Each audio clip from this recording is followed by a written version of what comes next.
Having grown up with his every move being followed, Prince William was determined to spend his student years away from the media spotlight and without the trappings of royal life. The ancient town of St Andrews on the east coast of Scotland seemed the perfect choice. Small, remote, and with a close-knit student community. It also laid claim to being Britain's top matchmaking university. It is, in winter, a kind of dreich place, meaning grey and rainy and wet and cold. But it's also quite a magical place, because it has the ruins of the cathedral, it has the old buildings of the university, it has the golf course, which is world famous, the Royal and Ancient. It is a magical place where people can find the love of their lives. William's main concern was the size of the swimming pool because he was into water polo at the time. And I was able to assure him that St Andrews had a decent-sized swimming pool. I also informed him that St Andrews was full of beautiful and very bright young women, and I'm sure that's what clinched it. The small university town of St Andrews had never seen anything like it. Prince William greeted like a local hero as he arrived with his father. It was hoped that after the initial excitement of his arrival, the media would leave William to study in peace. There was an agreement, a gentleman's agreement between the palace and the press, that they would leave him alone to study without endless intrusion from paparazzi photographers. You know, when we did this agreement, I never thought it would stick, because I know the British media, and they can't help themselves. But I suspect that they did have the memory of Diana in their minds, and of her tragic end, and of the way she had been constantly hounded by the paparazzi. I don't think the British media wanted another Diana on its hands. This historic agreement between the palace and the press meant that William would have the chance to spend his university years as just another student, albeit a very famous one. He's a very normal, very down-to-earth kind of guy, and you know, he's sort of easily mistaken for just being another sort of one of your mates, which he was, really. His sort of position and his title didn't really mean anything. He was just one of the lads. I do all my own shopping. You know, I go out, get takeaway, you know, do rent videos, go to the cinema, just basically anything I want to, really, I can go to.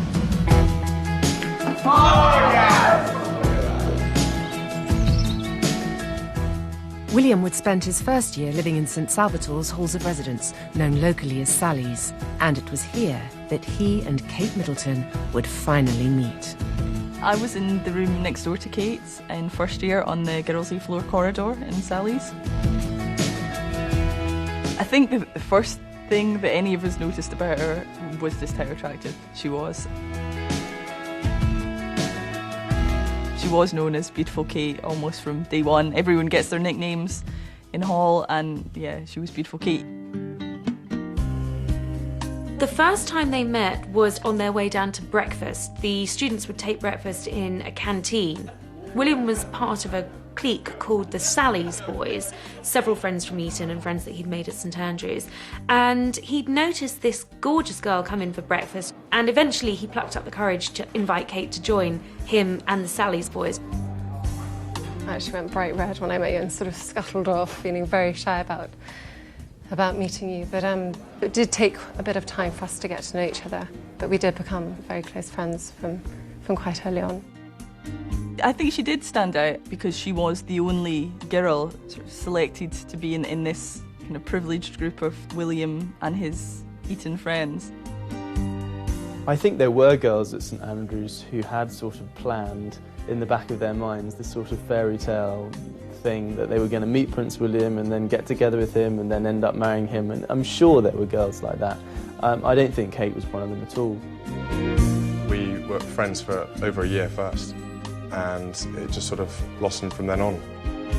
We just spent more time with each other, had a good giggle, had lots of fun, and realised we shared the same interests, and just, you know, had a really good time. In terms of, you know, their social life, they went to some of the more upmarket bars in St Andrews. Mabel's was a popular drinking location for them.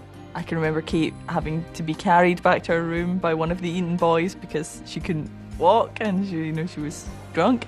And on another occasion, I remember William coming back and falling into a bush outside Sally's and having to be retrieved by his bodyguards, who, rumour has it, went round the hall to retrieve the camera film from people who had been taking photos. At this stage, though, William and Kate remained just good friends. But they were spending an increasing amount of time in each other's company, and it wasn't long before Kate came to the attention of the press. They may have vowed to respect William's privacy at St Andrews, but they did have their spies.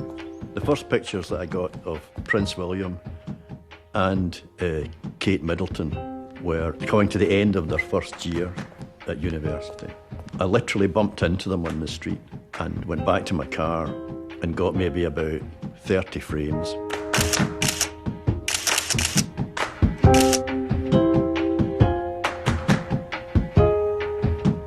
This caused quite a bit of excitement. Nobody knew who this girl was. There was then considerable interest throughout the press of people trying to find out who she was, what her background was, what her parents did, everything. Nobody really wanted to be the person who said, yeah, we're going to print this. The newspapers didn't publish it. But just a few weeks later, a photo of William's new friend came along that was simply too good for the tabloids to resist. In March 2002, Kate was asked to be a catwalk model in a student fashion show.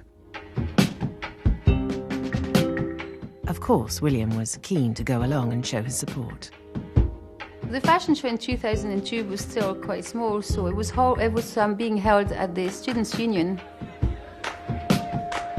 We were involved doing the hair, as we did every year. But the atmosphere backstage was just electric, just everybody heard that Prince William was there. There was sort of 20 or 30 of us, a big group of people, and we had a few tables and got quite drunk, and it was a great night. Will was there watching, and Kate was up on the catwalk looking amazing and certainly turned quite a lot of heads. But there was one outfit in particular that would be remembered from that evening. A see-through dress designed by a fashion student. I had to do coursework based on the brief Art of Seduction, which is quite apt. It was knitted on my knit machine in my then bedroom. Didn't think anything of it then. A couple of years later, I got a call from the organiser of the charity fashion show asking me to submit a few pieces up to St Andrews.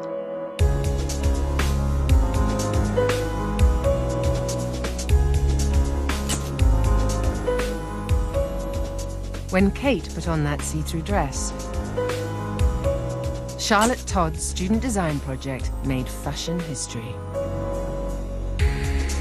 Well, she was just gorgeous, She came out and she just did her walk. She had this beautiful elegance.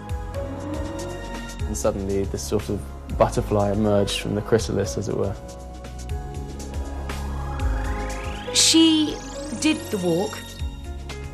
She caught William's eye, and it was like something had just gone off in his brain, and he suddenly noticed that this rather cute, friendly, charming girl who he'd gotten to know over lectures and at breakfast was actually a real hottie.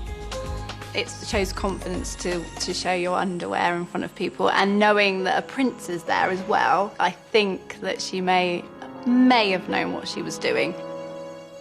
And whether she did or not, it worked. So.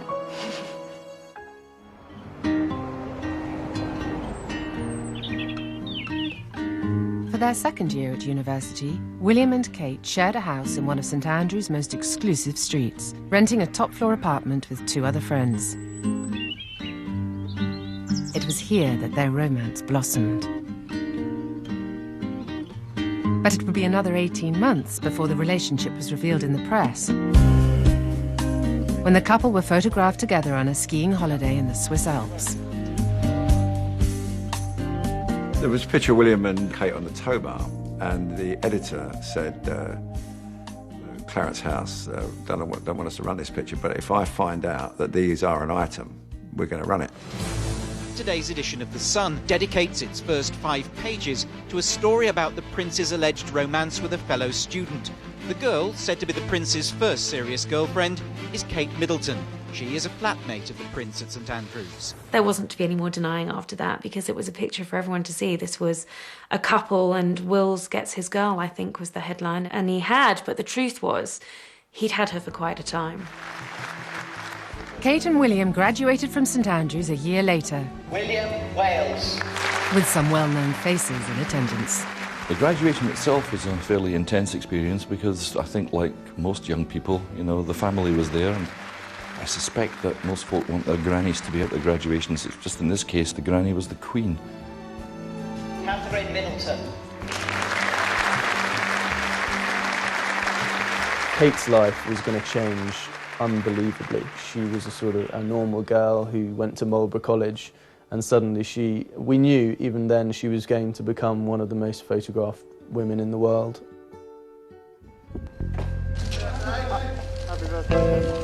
After the relationship became public, suddenly the pressure was on.